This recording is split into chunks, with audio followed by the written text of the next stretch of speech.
This is Internet Marketing.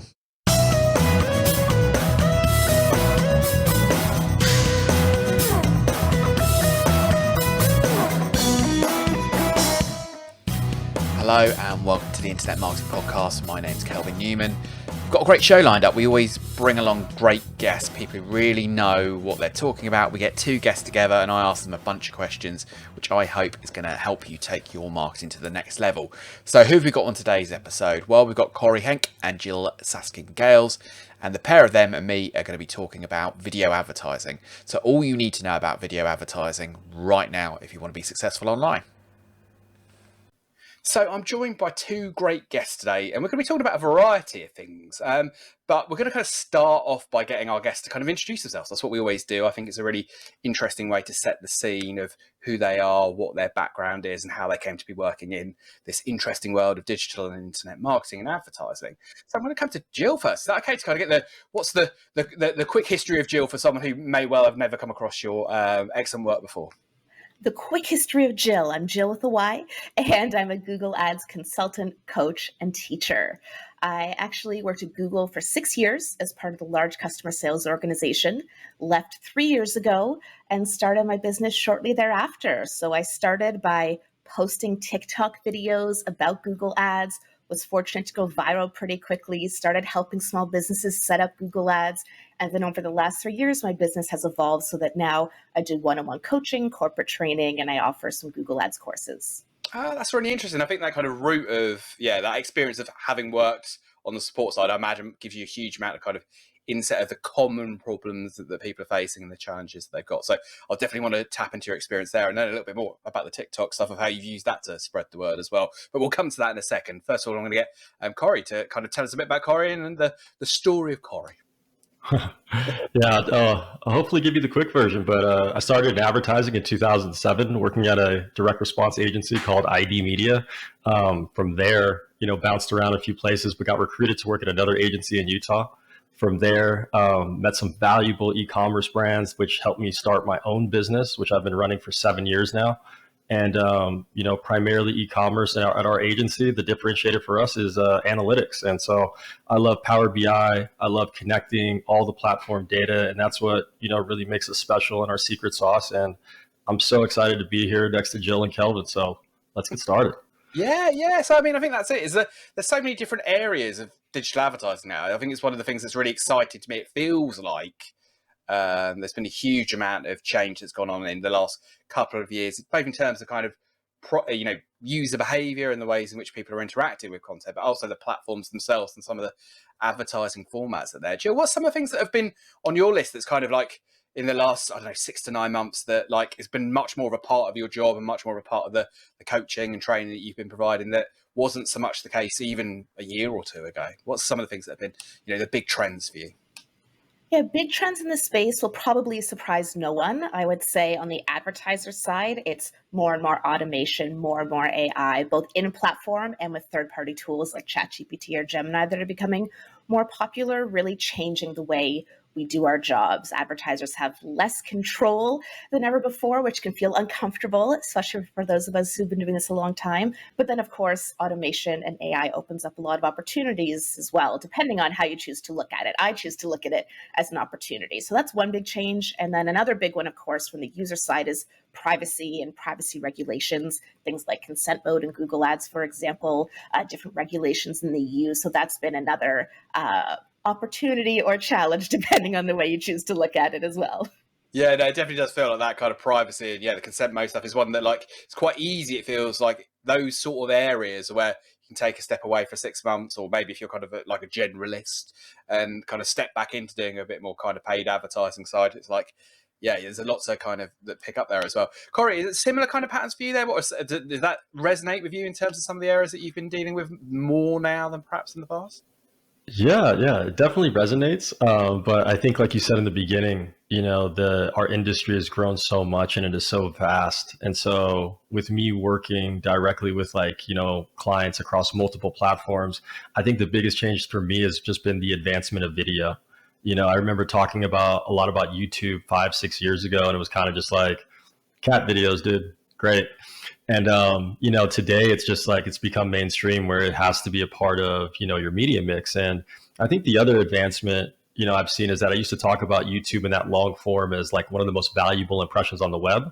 And I don't think that I would say that today. I'd say vertical video is your most valuable impression on the web. And it's because you can take that one vertical video and stretch it across YouTube Shorts, TikTok, as well as Instagram Reels. And so you really get the most bang for your buck, taking advantage of full share of full screen, 100% share of voice when you're trying to reach your audience, leveraging these different platforms in their own unique ways. And in that kind of like vertical format of videos, they're kind of like, has that required much of a shift of mindset or shift of production value for people who are producing that video? Because it's like, obviously, Jyll was mentioning like the TikTok production of the content stuff. If you're coming from that route, the step into paid advertising from that side, you feel like it might be a small one. But if you've been producing your 16:9, your long form video advertising, is that one that's kind of been easy for people to do? Or is it like actually the difficulty or reticence, is that where the opportunity lies? I think it has been one of the most massive shifts that I've ever seen. I mean, we used to think about like long form, lean back. We come from commercials, which had ad breaks. And so now we're looking at like a 5-second skip button, 30-second, then I paid for that user. And so I got a little bit, of time to really reach them. But now today, it's very quick action. I need to build multiple variations. And based on which variation gives me that KPI, the result that I'm looking for, now I have to iterate off of that. Like, how can I, vary the hook, vary the intro, have different actors or different music, that starts. To Jill's point about using AI, like how do we use an AI voice versus a human voice? Like those type of different intricacies help us understand our audience. But I think what's also mixed into that is the impact of Gen Z, on advertising and how they want to be, entertained, or how they want to have their content delivered to them, which is, I believe, more short form based on how these platforms have, changed over time. I'll add to that, Cory, as well. Something we've seen with the emergence of short form video is this sort of merging of organic and paid in a way that I don't think we saw perhaps 5 years ago.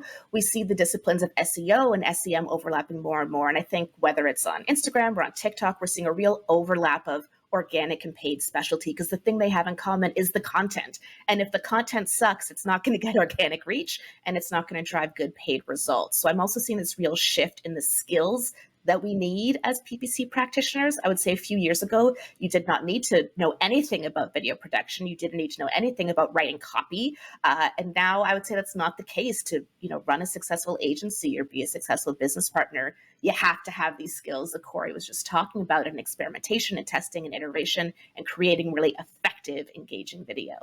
And do you think in those kind of vertical formats, those video first ones, is it that all things being equal, if you kind of had the skills of like, okay, it's a social media creator or someone who's kind of come from more of a planning, and do you need both? Has the combination work, or it's a tricky balance, right? To kind of know, if you've not got the right creative, it doesn't matter how good your targeting or structure of your campaign or any of that is, but equally, it's very easy. And I think sometimes the systems and platforms, if you've particularly got a good piece of creative, sometimes they can make it very easy to not necessarily to be too general, to be too untargeted. Is it that a hard balance to strike between those different skill sets? Is that a different group of people? Is that the best way of doing it, or is it you can kind of ride both sides of those things?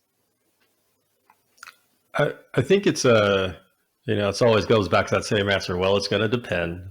But from my experience, working with e-commerce brands, between the 7 to 9 figure, range, what I find is that they sometimes get locked into a certain type of video. Like, oh, the founder video works so well, why switch? Well, because that ends at some point, and so I think the best strategy that I could give any advertiser would be to vary your creative partners. Don't get locked into just in-house. Don't get locked into just one agency. And so you get different looks. I think creative is still the most versatile variable that we have across any platform.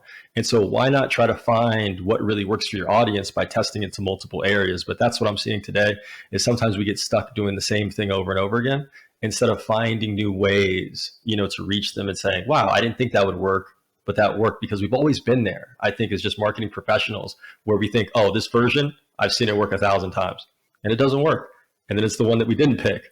That's like, wow, and it's very humbling. But that's my biggest advice, is to just say, like, find different creatives, work with different people that can help you reach your audience in unique ways. It's really interesting, Cory, because I consult with a lot of smaller businesses that have more of the 4 to 5 figure, maybe 6-figure budgets. And something I've seen there is there might be a creative that completely flops on TikTok, but then takes off on Facebook Reels, or does really well on YouTube, but then doesn't do well on Instagram. And so another piece of advice I always give with short form video or with any content really is to repurpose it across platforms, because there are so many places to put your video now. It takes 1 extra minute of effort to be on 5 different platforms instead of 1 different platform. So from both an organic and paid perspective, that's a big advantage now, and something I'd encourage those smaller businesses to test if you perhaps don't have the budget or the time or the resources to create lots of different iterations of content. At least make sure the content you are creating is getting as much mileage as possible on multiple platforms. And Jyll, when you're talking about the kind of things working on some platforms but not others, is there patterns to that? Is that or is that one where you're kind of going, sort of like, okay, this type of style of creative works better on those ones, or is that actually it can be a nebulous, hard to predict thing? It really depends, and I'm always surprised. And something that I've at least observed with my own content, which is organic, and I'm not paying for most of my content right now, is I have different audiences on different platforms. So on LinkedIn, for example, my audience is fellow PPC practitioners. I speak to those people in a very different way than I speak to my audience on a platform like TikTok, where my audience is people who either recently started a business or haven't started a business yet, or in the very early days and have never touched a PPC platform before and maybe aren't even ready to. And so because of that, I might post the same piece of content in multiple places, and it can react very differently. For example, I recently posted this short meme about match types in Google Ads and how exact match is not exact anymore. And it got like less than 1,000 views on TikTok and over 10,000 impressions on LinkedIn. And then the opposite happens too. So I'd say it really depends, yes, on the platform. Different platforms do have different cultures, but also on the audience that you've cultivated on those platforms. Like I could use TikTok to cultivate an audience of fellow PPC practitioners. It's just not what I've done historically there. So you don't have to have different audiences on different platforms, but it's something that's worked well for my business. And then it's extra interesting when I do repurpose content to see how my different audiences react to it. And Cory, I know that you kind of YouTube is an area that you've got quite a lot of experience in there, and you talked about that shift to YouTube Shorts. There is, obviously some of that is emphasised by the platforms and their desire to promote that, and like their relative product priorities are going to have an influence in things. Is there kind of like, how are you seeing that playing out? Is that kind of like, okay, we've reached a point now where YouTube and Google have encouraged enough people to do shorts, it's its own thing, people are doing the priority, or will we see even more of a kind of encouragement towards those platforms? Because I know personally, I've started watching YouTube on my television a lot more and seeing a lot more. It's amazing how many adverts I'll sit through. I ought to buy premium, but every time I go to this, blimey, in the UK, it's a really expensive purchase. But so you kind of got that opposite end as well. Is that kind of a pattern that you've seen where it's kind of like the short form vertical stuff's growing, but also the more like, I suppose, traditional TV stuff of YouTube is happening as well, right? Yeah, absolutely. And that's why I think I call this year like YouTube's year, because you have CTV, like you mentioned, where you can get, the OTT over the top, like on the big screen. You have the shorts, you have the original skippable placement. But I think one of the most special placements that we use is the in-feed placement. And so being able to like look at that home in feed where you're just scrolling, kind of like Instagram, kind of like TikTok, and then you're interrupted with an ad and you don't necessarily watch it, you click on it. And to see the prices for that placement so low, like under $3, where everything else is like 9, 15, etc. We are now looking at all these placements and how they work together. And what I think YouTube and Google has built is, one of these video powerhouses where I think they will turn these CTV placements into what they did with display for websites, meaning that other providers like Tubi and these the way that Google can implement their product within TVs, so that like when you open the box, you're immediately pushed into like their platform. That's where I think they're going to be able to take advantage of a lot of like inventory and be able to control pricing and be able to give us exactly what we've always wanted, was TV, mobile, desktop, in a variety of different forms, and be able to marry their entire data for advertisers. I still think that the tracking is very tough, even for Google when it comes to looking at conversions. And so I kind of think that we're taking a little bit of a swing back to, believing that TV impression that hit Kelvin will result in a sale down the line when he does a search, and search will get the credit. But, that's always been advertising. Attribution has always been one of the toughest things. And Jyll, have you seen much of a change in terms of that, like, challenge of measurement and effectiveness? Because it's a hard one to solve, right? And I'm sure when you were kind of, you're speaking to those people on TikTok starting out, or when you're in the role before, in terms of speaking to kind of like, I've talked to bigger organizations I know when you're kind of working at Google, but obviously I'm sure they have similar challenges as well. Is that kind of one that, are we getting better at that? You talked about the data and consent mode stuff. That's kind of, it feels to me is kind of a couple of steps away. It's getting even more complicated, not less complicated. And that feels contrary to the way in which, advertising is getting easier in lots of ways, but the measurement seems to be getting harder, right? Yeah, it's moving in all directions, because on the one hand, Google has offered something called DDA, data-driven attribution, for many years now. Very misunderstood thing, but basically it just uses AI to figure it out for you. I'll say that for you, and it's a very good product. But at the same time that is coming out, it's the default in Google Ads now, it's in GA4, it's more widespread. We also have the deterioration of data. I know the deprecation of third-party cookies was delayed yet again, but like, cookies have gotten less effective than they used to be. Apple's privacy modes and things have affected things. Regulation has affected things. So there's less and less data to work with, which of course impacts these machine learning systems that rely on a lot of data. We think of digital advertising as the place where it's great because you can measure every single thing. But to Cory's point, there are some things that you can't always measure by conversions. Like, people wouldn't usually watch a TV ad and instantly go buy the product right away. So why would we expect someone to see an ad on YouTube and instantly go click and buy the product right away?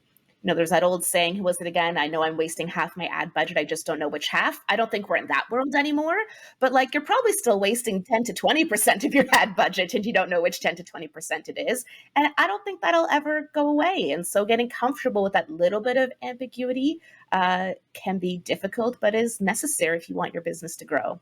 And I suppose some of it takes time to implement as well, doesn't it? It's like the campaigns that you're running initially might not be the ones that you're not going to be perfect first out, right? You're going to be doing that test and learn. And also, as Cory said, I definitely feel that there's maybe a shift from more of the paid search side of things, where you could set up really good, couple of ad variations and then be refining and tweaking. Whereas it feels like actually sometimes more with like video content, actually you can get like a diminishing return, right? So it's like almost you need to completely start from scratch. And it certainly feels like that's a shift. Or at least view everything more holistically and working together. I mean, Google's really been pushing Performance Max for more than 2 years now, which is a campaign type that runs search, display, discovery, video, shopping if applicable, local if applicable, basically everything out of one campaign type, with the goal to just say, look, like, give us your money, sure. Tell us what you want to achieve with that, your bid strategy, and let us just go effing do it. And the promise of that is great, and it absolutely can work for advertisers. It doesn't work for all advertisers yet. Maybe it never will. But it's a real shift to trust the systems like that, at a point where I observe in the media and industry discourse that I think trust in platforms is actually at an all-time low. So that's another disconnect, I think, really, that affects advertisers and businesses and platforms, is we need to leverage more automation. We need to trust the platforms and yet that trust is at an all-time low, I observe.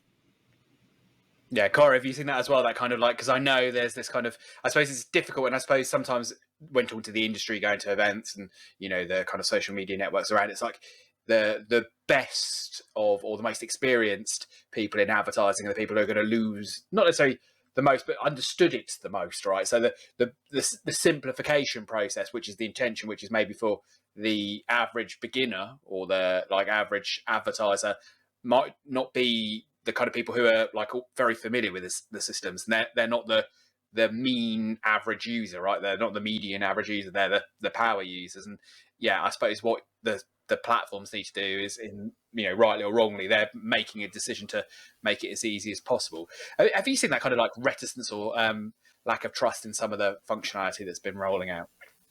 Yeah, absolutely. I've seen very similar things to what Jyll talks about. I just think that she explains it, so much better than than I could. But I think from my experience of having like worked at a big company like Yahoo, but a long time ago, kind of like the Facebook of like today, what you will find is that there are very like competing, like organizations within an organization. And I'm sure Jyll saw this, the same at like Google. And so like sometimes they develop a product that, maybe the experts inside of Google didn't necessarily want or need, or there's this fight to like drive revenue, versus build the best thing for like customers. But I wasn't a real fan of, Performance Max and Google going a little bit more dark in terms of the data that they gave us back, because I think there's so much value in the data that we can get from these platforms, because the data doesn't just help you drive performance, it is consumer research as well. Like they tell you more about your consumer and how you can use that data to maybe power your next TV buy, power your next email, power, like your organic. And so